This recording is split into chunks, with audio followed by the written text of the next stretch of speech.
57talk.com, Gary Cubetta back from Scottsdale, Arizona, and it's my pleasure to introduce one of the former insiders from the WWE, Kevin Kelly. Kevin, great to have you with us here at 57talk.com.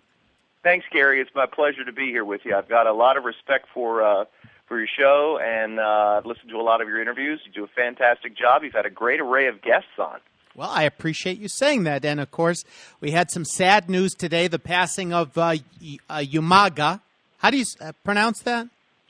Well, I've always heard it a few different ways.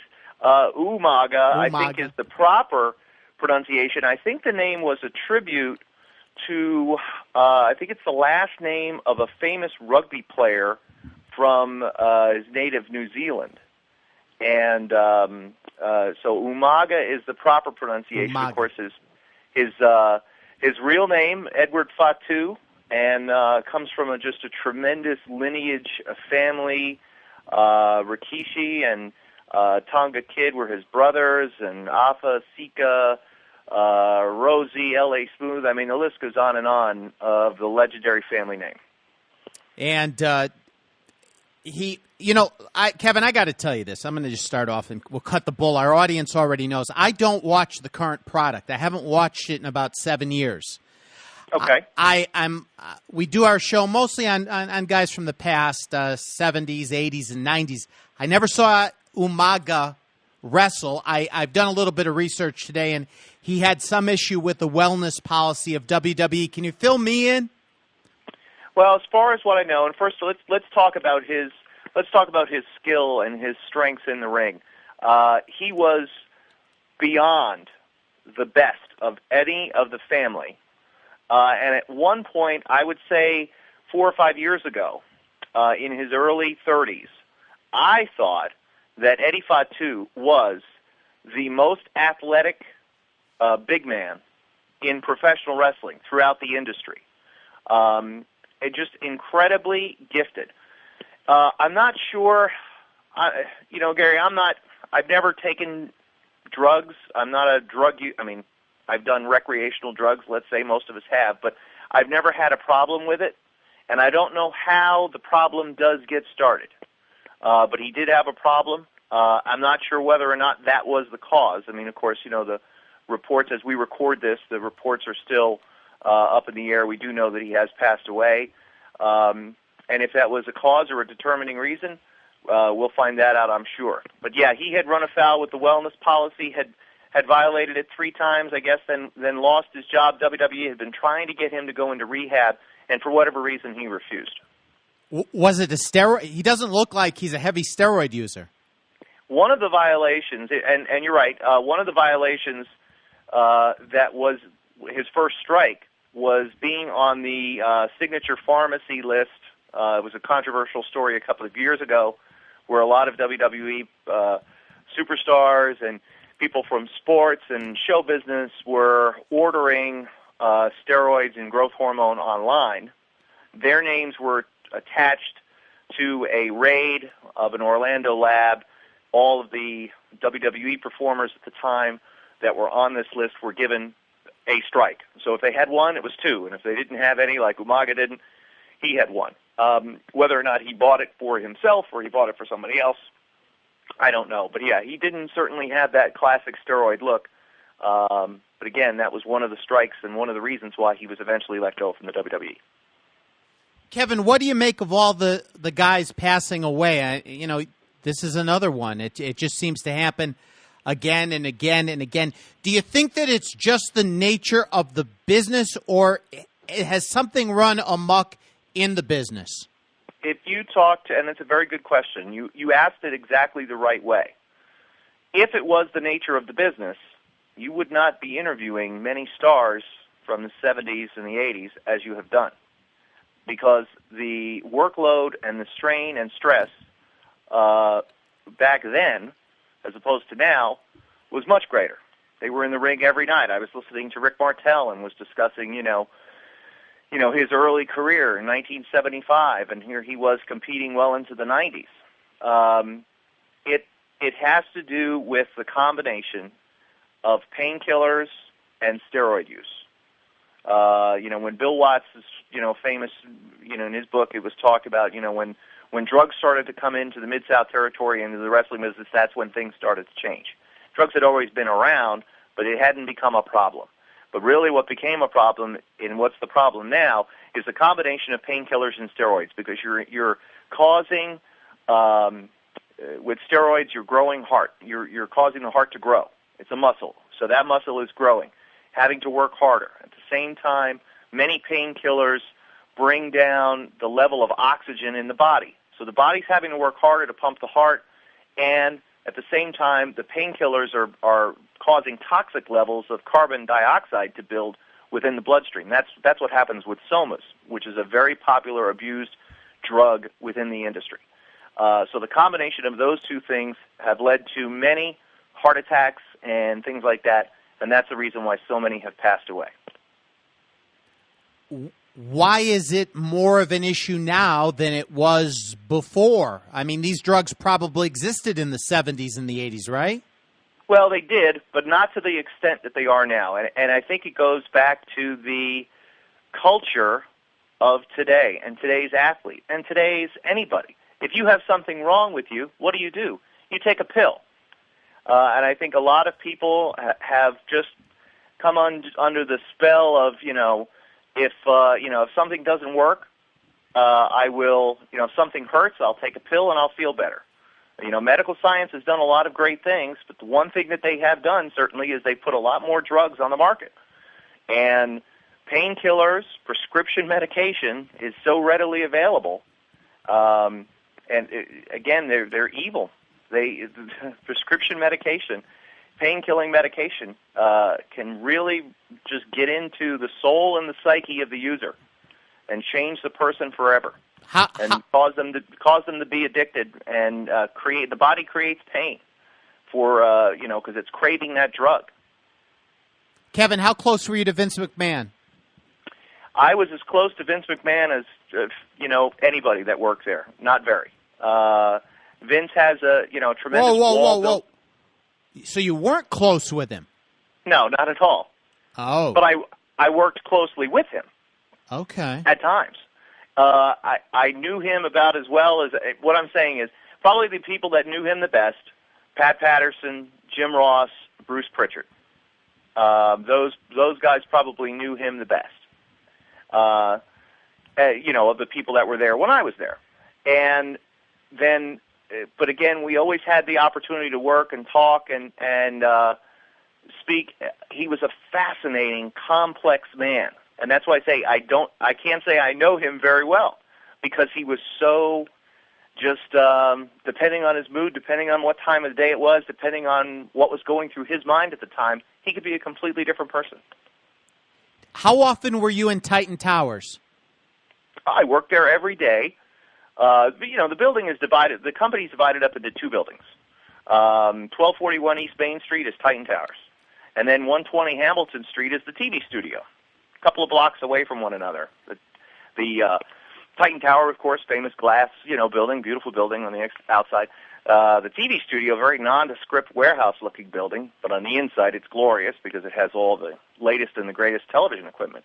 So I worked out of both buildings simultaneously. I would jump back and forth between working over at Titan Towers.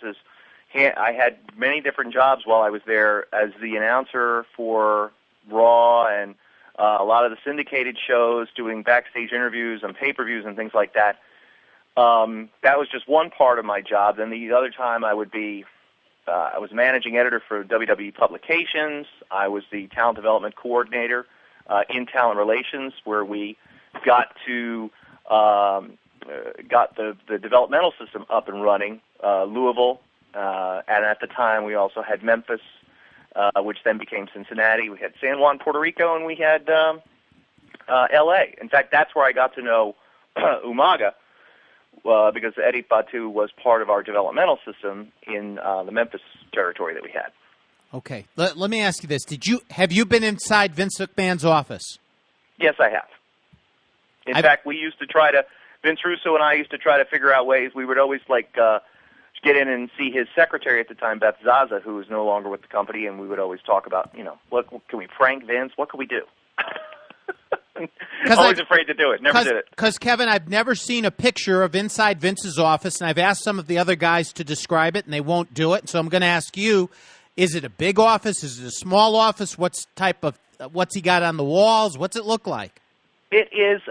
It's a very nice, classy office. It's not huge. There is nothing about it that is, at least when I was there, unless he's changed it greatly over the last few years. There was nothing that was like overly opulent. It was a nice, functional office. I believe he had a big glass desk. Had a great view of the Cove, because it's in Stamford and it's right close to the water. It's up on the 4th floor. As you entered, you would see his secretary, Beth, and her workspace, her work area, was very good sized. And then Vince's office was to Beth's left, your right, as you're entering the office. A lot of pictures up on the walls of famous, celebrities that he's met and shaken hands with, and pictures of his kids and his family, and nothing really out of the ordinary. So you go in his office with Vince Russo, and he comes in. What's he like when you sit down with him? Is he intimidating once you get to know him? Is he friendly? Are you scared of him? What's he like as a boss? It's funny. I go back to my first when I interviewed for the company, which was June 6th, 1996. I go up for my audition. I complete the audition. Then I'm being whisked away back in a limousine to the airport, flying back home to Florida at the time. All of a sudden, the limousine driver gets a call, bring Kevin back, we want him to meet Vince. Oh, cool. So I go back and I go up from the TV studio now. I go up to Titan Towers, 4th floor, conference room right outside Vince's office. I'm waiting for Vince, and I'm sitting there. And now I'm starting to sweat. And he walks in, and he couldn't have been nicer. We chatted for a few minutes. I did most of the talking, very nervous conversation. I was intimidated. Then once I started to work with him, it was less, I wasn't as intimidated going up and talking to him. But again, depending on his mood and depending on what time of the day it was or what was going on, you could walk in and have your back slapped and be part of joking, fun Vince, or he could scream at you and bite your head off and make you feel like a piece of dirt. Okay, describe that to me. Let's say we've got a bad day going. Vince is upset. You're in the office. How? And look, anybody who's a boss can get pretty mean. So we don't want to. We don't want to single Vince out, but he's probably the most famous boss that most of us will ever hear about. So what was he like on a bad day? A lot like his character on television, where he could. He was, he could yell, and he could really get that guttural sound to his voice. Luckily, I never heard that. He never got that sideways with me. He asked a great question one time. I was waiting to do we were taping Raw or doing Raw Live, however you say it, and I'm waiting for the camera crew. I've got the subject of the interview. I can't remember who it was. And Vince is going to be producing the interview, meaning he's going to run through, make sure that it goes smoothly and everything's fine with it. And the camera crew shows up. They are frantic trying to get everything ready, and they've got the camera ready, and they've failed to give me a microphone. Now, I've been standing there patiently waiting, and I'm not about to, And he looks at me and says, well, what good is an interviewer without a microphone? And I said, none at all, Vince, none at all. So the guys quickly gave me their microphone. But he was annoyed at them, for being late, for running frantic, things like that. He was great because when I went to one of the things I had done, I'd gone to Brian Pillman's house after he had been injured by Stone Cold Steve Austin, and Pillman had surgery on his ankle. And I went to Pillman's house in Cincinnati, and turned out Austin came and stalked the house, and it was a very famous scene. Yeah, I saw that. The next week, I went to Cleveland to do an interview with Bret Hart at the Gund Arena, and that was going to be dropped into the Raw show that night, or the next night. And so we went to Vince's house Sunday morning to fly to Cleveland. Vince wasn't coming with us, and he just made me feel really good. He said, "You did a great job last week with the Tillman thing, and I know you're going to do a great job today."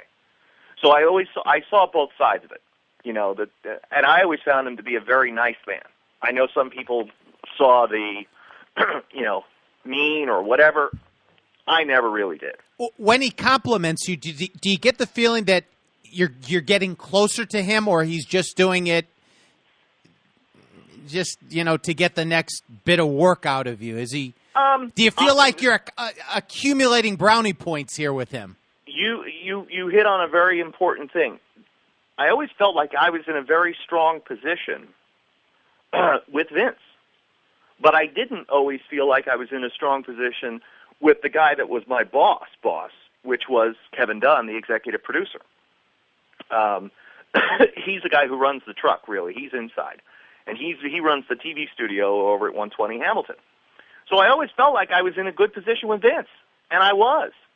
Because after my first year, again, announcers, at least when I was there, was a one-year contract. I got hired in June of 96, so contracts coming up. Kevin Dunn never liked me. There wasn't one thing that I did wrong. He just didn't want to hire me. I thought I was too wrestling because I came from a wrestling background.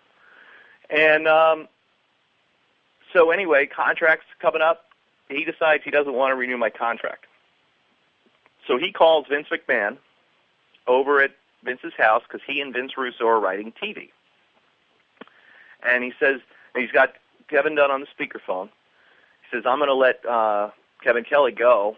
We're not going to renew his contract." And Vince McMahon, Russo told me this story. McMahon kind of gets a look on his face like, "Why? Why are you doing that?" And he says, "Well, I don't really." He really doesn't give a strong answer. And Vince Russo told me the story. He was shaking his head like, "Don't do that. I could use him. He could work for me in the magazines." And Vince McMahon says, "No, don't do that." So Vince McMahon and Vince Russo, were kind of instrumental in me keeping my job. And from then on, I was fine until eventually, in 2003, just business had tanked, and a lot of people lost their jobs. And by that point, it was like, all right, if I lost my job now, I've done everything I could do, to keep it. It's a numbers game, not so much that I didn't fit in with the executive producer. So if you were tight with Vince, was that enough to keep your job, or you're working? It was in 1996. Yeah. And, in 97. And I wrote storylines, which I generally submitted via email to Vince McMahon, and, copied everybody on it. And I came up with a story that led to Triple H being married to Stephanie when she was supposed to marry Test. And they did the thing where Hunter actually got her, drugged her or something, and they went to Vegas and did that whole deal. And then that eventually led to them hooking up in real life, and now they're married with 2 kids, so they had me to thank for it. But I remember writing out this whole storyline, and I had written it a little bit differently, but it was basically the same thing. She's supposed to marry Test. Something happens to her, and it turns out that she winds up married to Triple H, which is the worst thing that could have happened at the time to Mr. McMahon, because he hated Triple H. And and Vince's now this is just strictly on the internet, right, Gary? Yes. This interview? Okay. Why? Vince's reply. Wait. Why? Because of Vince's off-color reply to my email. Oh, okay. Go ahead. He writes back 2 very famous words, all in caps. "Great shit." Oh boy. He loved the storyline, and he went with it. Okay. And Shane McMahon came down to my office and poked his head in and came in and sat down in the chair opposite my desk, and I said, "What? What'd I do?" And he's just looking at me, and he's shaking his head, and he goes, dude, that's sick. The thing with the sister. And I said, yeah, of course it's sick. That's what's good about it. So, I was always sort of on the, and when Vince Russo suddenly left, they needed somebody to help write TV. So me and Terry Taylor and Bill Banks and a couple other people pitched in. And we were able to do that. So I had access to them, and I felt like I was trusted and respected for my opinion and for my hard work, and I never was made to feel like, hard work was not appreciated. But, again, you got mixed messages because I didn't answer directly to Vince. Kevin, let me ask you, you mentioned Vince Russo, and, of course, he's had a long and controversial career in the business. When he worked with WWF at the time, did you think that he was as talented as advertised at that time, or was it a lot due to Vince and the editing that was done by others? I think the best thing that Vince Russo did for the WWF, he saved the company. He gets bashed all the time for what he did to WCW or whatever. But in 1996, the WWF lost $5 million. Now, this year, I don't know, they'll make about $300 million, whatever. But 96, they were minus $5 million. We were having profit improvability meetings. People were talking about sharpening pencils down, more, turning lights off. TV ratings are in the toilet. WCW is kicking butt with Nitro, or 97 turns, the calendar turns, we get to February, and it was the lowest ratings of Raw ever. And McMahon has a meeting in his office, and Pat was there, Pat Patterson and Bruce and JR and a couple other people, Vince Russo. And Vince basically, says enough is enough. We've got to make some changes. Who's got ideas? And there's a lot of silence. Nobody's really saying anything. And, Russo, the way he described the story, Vince starts getting pretty animated. I need ideas. We got to do something. We got to do something different. And Vince Russo said, okay, if you want different, here we go. And it was a lot of the same stuff that he had already done and had been writing, and we had been writing in Raw magazine. At the time, we had WWF and Raw magazine. Raw was sort of a smarter, more inside, a little bit more edgier publication than WWF, which was always more fan-friendly, geared towards kids, things like that. And basically what Vince Russo's best skill was is that he had the balls enough to go, let's go in this direction. He was the guy as the search party was lost in the jungle, he was the one that was chopping a path out with the machete, as opposed to standing back going, well, I don't know which way to go. And for that's huge balls.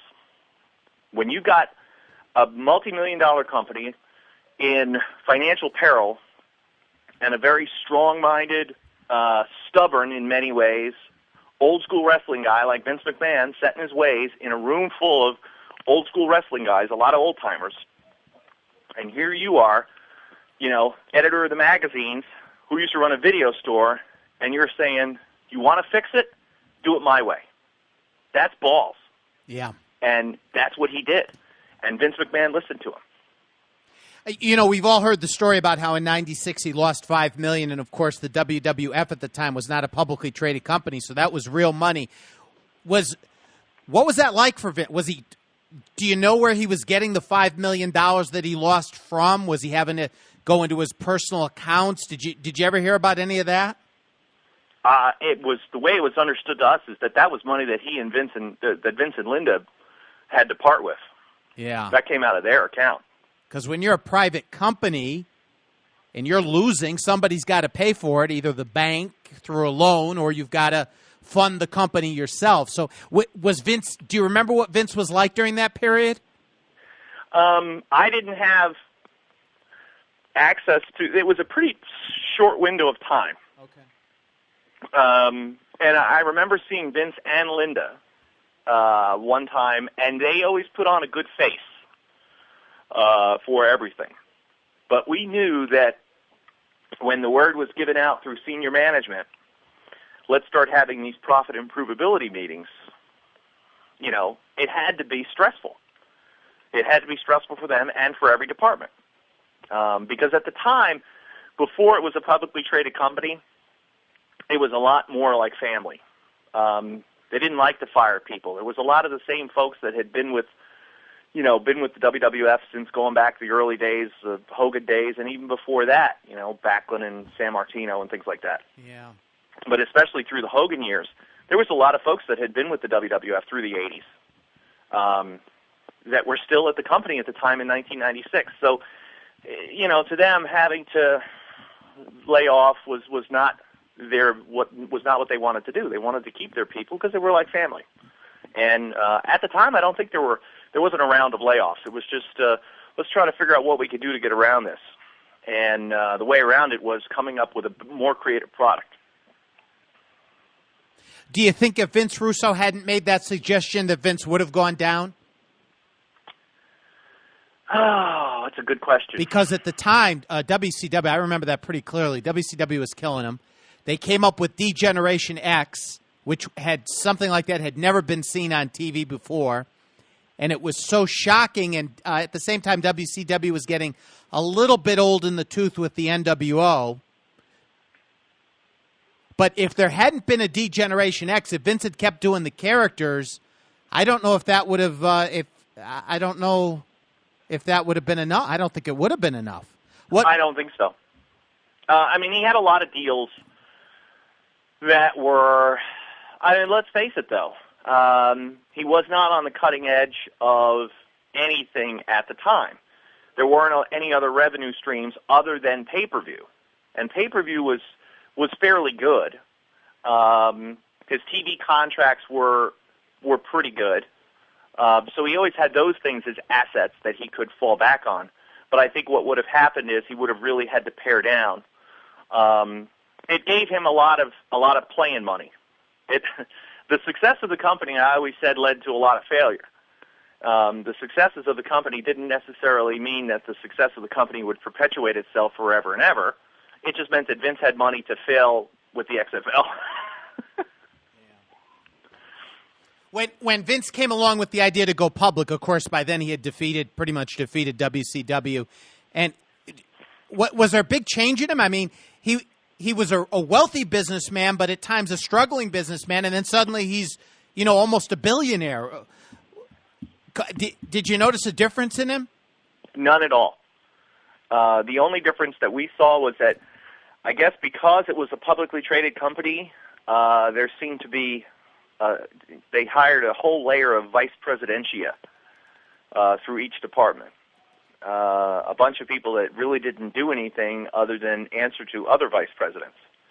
So I don't know whether or not that was a byproduct directly of the public, of becoming a public company, but that was the real change. I never saw any difference in Vince or Linda or Shane or Stephanie. Was the company a better company before it went public or after it went public? I always thought it was a better company before it went public because it was more like family. Mm. It was more like people that had been around, that knew the wrestling business, put it that way, as opposed to others who had worked in, like the merchandising people were merchandising people in a wrestling company. They weren't merchandising people who then came to work for the WWF, WWE, after having done a similar job, say, at, the NBA or, something like that. They didn't work for Starter and then come to the WWF. Have you been to Vince's house? Yes. What's it like? It was nice. Oh, gorgeous. But it wasn't, it wasn't over the top. It was, I remember having seen it because that was when Ted DiBiase did his Lifestyles of the Rich and Famous. They used Vince's house. So I had remembered seeing that many years prior. And I was like, oh, yeah, that's what this is. Nice house, very nice. Beautiful, Greenwich. It's not Scottsdale, Arizona, but come on. No, it's beautiful. Of course, a lot of people have said that he's got a big collection of Corvettes. True? False? I don't know. Well, I've just heard that he's a big Corvette collector, and I'm just wondering, does he have a 20-car garage? Were there a lot of automobiles? No. No. Like I said, I mean, all of that may have changed in the last few years. But I don't. To me, I didn't think Vince. I thought Vince always had two interests. One was WWE, and the other one was working out, and that was it. I didn't know he was a car buff. Oh, that would surprise me. Put it that way. Okay, that's something I had heard. Maybe I'm bad information. I don't know. Wait, let me ask you this, Kevin. Were you surprised with what happened recently with Shane? No. Why? And I'll tell you why. Shane is. I had an idea a few years ago, which I had kind of run by Shane. In 2003. Well, put it this way. Let's go back to 1992. 1992, I'm a young ring announcer / television commentator in Florida, and I'm working my way up through the independents. And I become good friends with a very famous, very talented photographer named Bill Otten. Bill Otten is one of the most published photographers in wrestling in Japan, in the U.S. magazines, very well known, has a very pronounced plume of blonde hair like Harpo Marx, and very knowledgeable. And he told me in 1992, at the time shoot fighting was starting to take hold in Japan, and he said, Kevin, one day shoot fighting is going to be the death of pro wrestling. And he's exactly right. Shane, I pitched this idea that basically we strip away sports entertainment and we make it real. Jeff Hardy, Chris Jericho, all of these guys that are true sports entertainers are going to have to change. Basically, all that we have to do is change their style. Adopt a more working shoot style of grab a hold and try to build towards a submission, a pinfall, something like that, with Shane leading the charge. Because Shane, I always felt, didn't care for the hokey sports entertainment stuff. He liked more of that real stuff. He liked boxing. He liked MMA. And so, it did not surprise, and Shane said, no, the time's not right for that. But it did not surprise me at all that Shane left the company because he's always had an interest in UFC. And let's face it, he was never the favorite son. Stephanie was always the apple of Vince's eye, and then in second place comes Triple H. What? And Shane is, down on the post a little bit. Why is that? Because I don't know. Why? Shane is more like his mother, and Shane's a very interesting guy. I always liked Shane a lot. I still do to this day. I haven't talked to him because I don't bother calling, anybody with the last name of McMahon. I don't work for him anymore. Shane has like wicked ADD. But at the same time, and so that's where he's kind of like his father. But at the same time, he's more sensitive and more diplomatic than Vince. So he's a little bit more like his mother. And Stephanie is exactly like Dad, cold, cunning, and ruthless. She takes that part of his personality. So Vince and Shane always kind of butted heads because they're the father, the son, and the whole deal, and Daddy's little girl, and all of that was a shoot. All of that storyline stuff was true. Man, that was Daddy's little girl. And Stephanie could do no wrong. And, Shane and Vince, when Shane was a teenager growing up, Shane was a hellion. And he and Vince went toe-to-toe. I heard stories, Gary. They had fist fights. Because when Shane was younger, when he was a teenager, he was a hellion.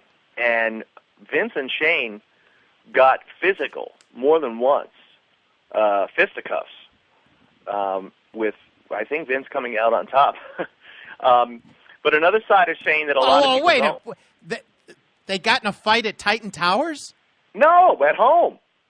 Oh, wow. Shane, the story was Shane may have come home drunk after, being out or whatever, came home late. I don't know what caused it. Who knows? He may have left the may have left the back door open. I don't know. Why do fathers and sons get in fistfights? Okay. But either way, yeah, they got to throwing hands. Wow. Yeah. So could you tell as they would walk around the office that they didn't? Did they always not get along, or just sometimes? Or that's an interesting thing. I didn't see them not get along, but I didn't always see them as close as you would expect a father and son to be. And I guess that might be a byproduct of working father and son. I don't know what it's like because my two boys are too young. I wouldn't work with them, but it's I think that probably had a part to do with it. It may have been a little personality conflict. It may have been, hey, the way Vince was raised by his father, wasn't exactly a warm, inviting relationship. But Vince was always very caring of his kids and always very protective of them. So, that said, that's why I said, when you first asked me what was it like to work for Vince, did you know him very well? I don't know if anybody really knows him well because he is such a complex person.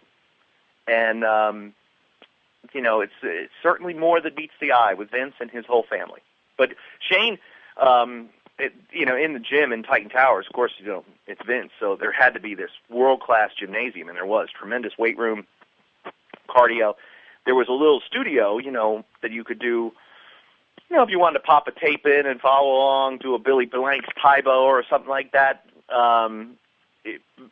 Shane put down like a wrestling mat floor so that he and a few of his buddies could go in there and stretch each other doing, Brazilian jiu-jitsu moves. So yeah, Shane always had an interest in MMA, and it doesn't surprise me that he's... So Shane has this interest in MMA. You had talked about it early on. You're not surprised he leaves. Do you think he's leaving to start an MMA organization? It wouldn't surprise me. Yeah. If Dana doesn't open the door to him, and because I guess the rumor is that Shane's offered to buy in the UFC, and if I'm Dana, I don't let Shane McMahon within 50 miles of my company. Are you kidding me? Why? Because I wouldn't trust that Vince McMahon wasn't behind it.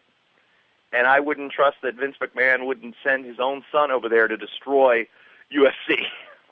Yeah, the rumors, I'm sure you've talked to some guys in your show that have had rumors about Vince sending Dusty down to Florida to kill that territory, and, yeah, they call it the Trojan horse. I hear that all the time. Yeah. So you got to be careful. And if I'm Dana, I just say, hey, listen, Shane, that's great. Good luck to you. Best of luck out there in the wide, wide world of sports. Kevin, the WWE tape library. Have you been inside the basement or wherever these? Oh yeah, absolutely. I want you to walk me in the door and tell me what it's like. All the material and. It is. It's one of the most amazing things ever, and I'll start by saying that my involvement with the library became more intense in my last year, because after we purchased the WCW everything, $2 million, Gary, for the whole deal, and basically what it got him was a tape library from just the WCW side that was priceless. Couldn't even begin to put a price tag on this because it's 30 years of television. Once all that was brought over, cataloged, labeled, a new construction was done, and so the tape library was finished. And in its completed form, you would walk in, passcode, door opens, Star Trek, you know what I mean? You'd step in, door slides behind you, and it was just probably 6 or 8 rows across and 20 feet, 30 feet long of everything beta 1-inch VHS tapes. And much like in a university library setting, they would have those expandable, you'd crank the shelving so that everything would slide to either the right or to the left if you wanted to step in down one aisle. So that this way you could have, maybe 10 to 12 racks of tapes in a space that was big enough maybe for 6 or 8. See what I mean? Yeah. So it allowed them to have more room. Because you wouldn't need to go down every aisle all at once, and it wasn't like a library where you had to have like access and egress. So it was just amazing. So when the WCW stuff comes, how's it come? Is it in a big truck? Is it an 18-wheeler? How do they get it from there, from Atlanta to Stamford? 18-wheeler moving company, moving boxes.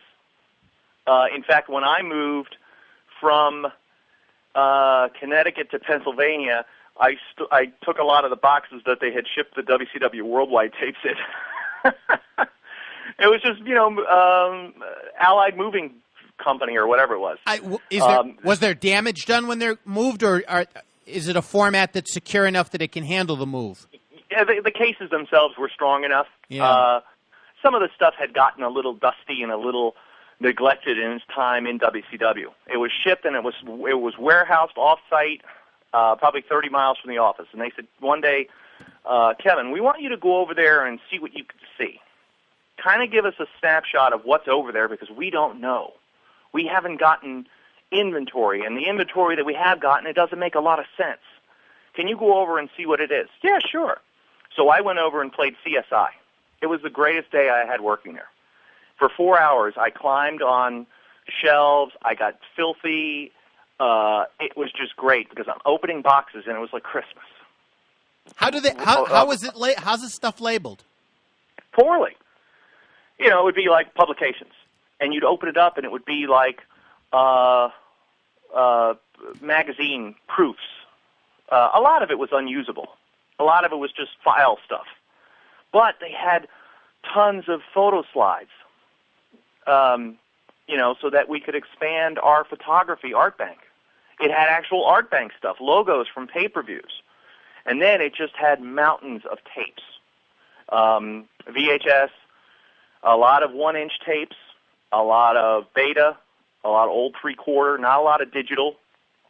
It was a lot of older stuff. So it was a lot of, Georgia Championship Wrestling, World Championship Wrestling, studio shows Saturday morning, the 6:05 TBS show, WCW Saturday Night that over time evolved, all the main events, all those old programs. It was great. It was wonderful. How far back does the Georgia and Mid-Atlantic stuff go? What's the first years you saw? Because the rumor is Ole Anderson erased a lot of the TBS stuff. Yeah, they recorded over it so they wouldn't have to spend money on more tape stuff. So when you're messing around in there, what did you see stuff from the 70s or the? A little bit of 70s, 82 I think was really like the first year that stands out. Some of the Raleigh, like the show that went to Raleigh. Yeah. That version.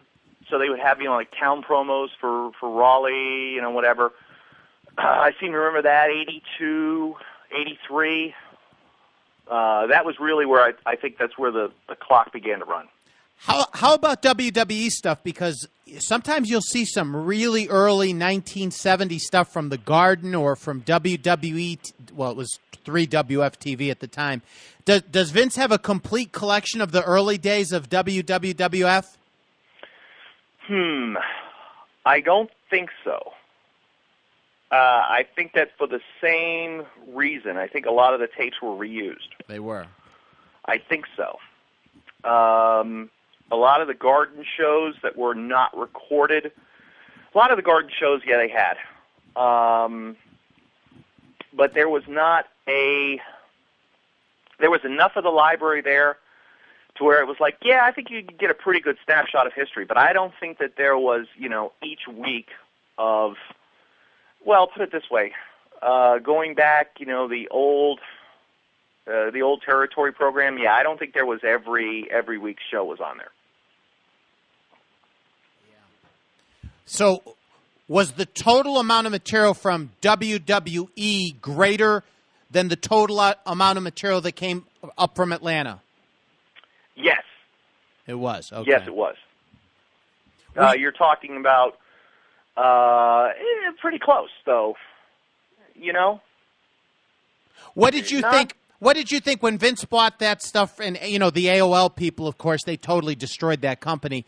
Did you get an early idea that these people might not be as smart as, as I said earlier, as advertised, in that they would sell all this material for a couple of $1 million? In WCW riding high, everything's going great guns for them. Yeah. They sell to Time Warner. A girl that worked in the WWF at the time said they are going to be in for hell. She used to work for Time Warner. And she described exactly what was going to happen. They are going to come in, they're going to audit every department, they're going to want accountability, and they are going to go crazy. Because we all knew that WCW was spending money hand over fist, just burning through money like madmen. Jets on standby. Give me a break. These exorbitant contracts, all kinds of crazy deals. She said, there's no way they're going to stand for this. And sure enough, they didn't. So one by one, they start going through and start looking at the books, and changes start happening. And eventually, when Vince came in Cleveland, Gund Arena again, and sits up there proud as a peacock and announces that he has bought WCW, all of us just gasped. And he just looked and said, and I paid $2 million for everything. And we went, what do you mean everything? Everything. All the tape library, all the intellectual property.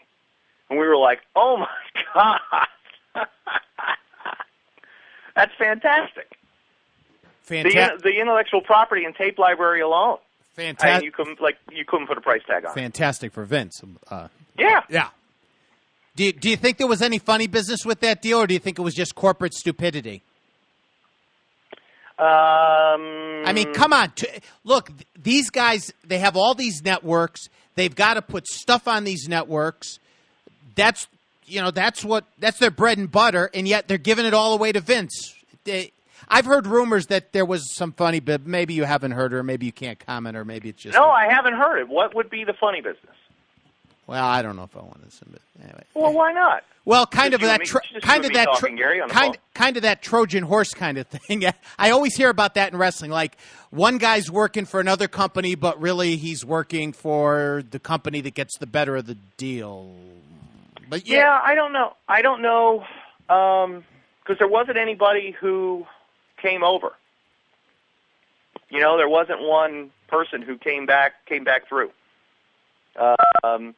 And Vince had already crushed them anyway. Vince just bought the carcass just to pee on it more than anything else. And I don't think they really understood what they had. I think that the people who were running it at the time had no idea the value of, because they had no interest in the television product. Remember, they were canceling them off the network. That's the reason why Eric Bischoff didn't want them. Or that's why Eric Bischoff didn't buy them, is because there was no television time available to him for it. So it was just get this out of our hands and off our books, and we don't care. What do you give us for us? I don't know, $2 million? Okay. That's kind of what we were always told. But who knows? You could be right. Well, I didn't say I'm right. I've heard through the great. I don't know. I mean, I don't want to underestimate the stupidity of. Actually, it was the AOL people more than the Time Warner people. This is after the AOL merger. Right. And there's no way that you can, really grasp how stupid that these people, or dishonest that these people turned out to be, because the AOL Time Warner shareholders were destroyed and have continued to be destroyed throughout the years. So this is not a well-run company. Vince, regardless of what you say about him, has done pretty well by the shareholders. He has. He's paid dividends on a pretty consistent basis. Yeah, so and his stock hasn't crashed. Well, Kevin, it's been a real pleasure. I'd like to do a part 2 with you because I got about 1,000 more questions for you. Would you be interested? Only 1,000? Maybe 2. Listen, anytime. We've got a lot of history to delve into. You've asked a lot of great questions. Anytime, you let me know. I will let you know, because this topic is a lot of the topics we've covered here on the shows I've gone over numerous times. I haven't done that much on Vince, and I'm very interested in him, and you seem to know as much as anyone that will talk with us. I'll leave you with this thought. Go ahead. here's an insight into Vince's personality. Vince was doing commentary for Raw. We would record one show live and then do as many as 3 shows taped and voice them over Monday morning, starting Monday morning, finishing Monday afternoon at the studio in Stamford. So myself and JR and a couple other people would always sit in. Well, JR was on the show, but myself and a couple other announcers would always sit in and listen. And Vince was telling us a story in between takes, and he said, I saw the funniest movie ever last night. Funniest movie ever. And he's got the headset on, so we could hear him as the booth is, as he's telling the story through the microphones. It's not recording, not going live or anything, just so that we could hear it. Kingpin, funniest movie ever. And I'm thinking, Kingpin? Seriously? Out of all the movies that have ever been made, that's the funniest movie ever made. And so a couple of people pressed up.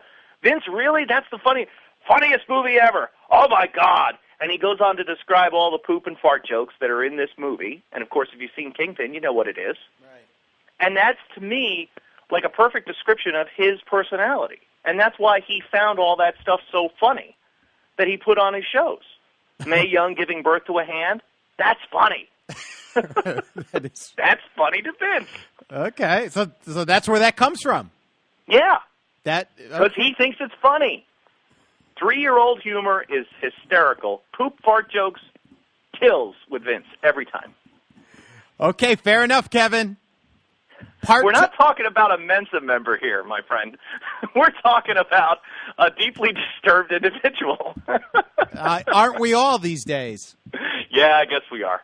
Well, hey, listen, man, you call me anytime, and again, 57talk.com, what a great series of interviews that are on there, and if anybody's, taking the time and want to learn some history, man, about the business, holy moly, it's a great place to go. This is where it's at. We'll talk soon, Kevin. Thank you so much. All right, thank you. Have a good weekend. Bye-bye.